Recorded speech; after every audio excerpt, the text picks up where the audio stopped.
महिला रोजगार अंतर्गत अंकलेश्वर ओएनजीसी द्वारा CSR एक्टिविटीना माध्यमथी 49 महिलाओने आत्मनिर्भर बनावी हती। आत्मनिर्भर भारत अंतर्गत ओएनजीसी द्वारा महिलाओने रोजगारी पूरी पाडवा 3 महीनानो ब्यूटी पार्लरनो कोर्स शरू करी ट्रेनिंग अपावी केंद्र सरकार NSDC द्वारा लेवायेली परीक्षामां 49 महिलाओ उत्तीर्ण थता तेमने सर्टिफिकेट एनायत करवामां आव्या हता।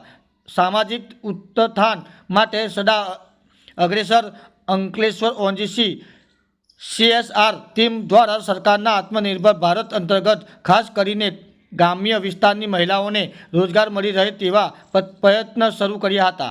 NSC ST वर्ग मांथी आवती ग्राम्य विस्तार 50 जेटली बहनोने वडोदराथी देव फाउंडेशनना सहयोगथी परफेक्ट ब्यूटी पार्लरना उपक्रमे तमाम बहनों ने 3 महीनानी ब्यूटी पार्लर ने ट्रेनिंग आपवामां आवी हती। सरकार आ NSDD विभाग द्वारा आवेला परीक्षा में 50 बहनों ने परीक्षा आपी हती, जेमां 49 बहनों उत्तीर्ण थई हती। आ बहनों ने आज रोज ओएनजीसी कॉलोनी में ऑफिसर क्लब खाते ONGC assist manager Vijay Gokhale Anjali Gokhale हस्ते सर्टिफिकेट एनायत करवामां आव्या हता। आ प्रसंगे सेवा चेरमेन दिनेश वसावा, दिनेश अग्रवाल, डॉक्टर आशुतोष कुमार पार, ब्लड बैंकना जॉइंट सेक्रेटरी तुषार अंकलेश्वरिया सहितना देव फाउंडेशनना होद्देदारो उपस्थित रह्या हता।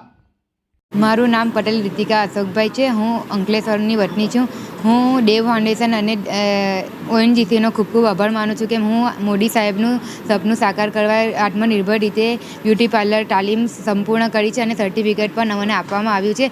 હું આત્મનિર્ભર બની ગઈ છું અને મારા પરિવારને પણ આત્મનિર્ભર બનાવવા તૈયાર છું અને મેં બીજા સ્ટુડન્ટને પણ આત્મનિર્ભર બનાવવા કોશિશ કરીશ। Thank you.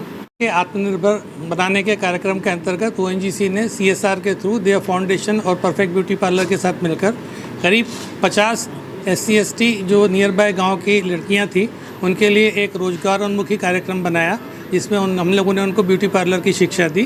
और हमें खुशी है कि 50 में से 49 लड़कियों ने इसमें उत्तीर्ण किया है, उनको NSDC के थ्रू सर्टिफिकेट भी मिले हैं। हमें खुशी होती है इन तरह के कार्यक्रमों में आयोजित करने के, जिससे कि हम देखें कि देश की विभिन्न स्तर की महिलाएं जो गाँवों से आती हैं, पिछड़े एरिया से आती हैं, वो अपने पैरों पर खड़ा हो रही हैं और समाज को और सुदृढ़ बनाने के सरकार के सपनों को साकार कर रही हैं। हम आगे भी इसी तरह के प्रयत्न करते रहेंगे और देश को और सुदृढ़ बनाने के अपने कार्य में सदा प्रगतिशील रहेंगे। धन्यवाद।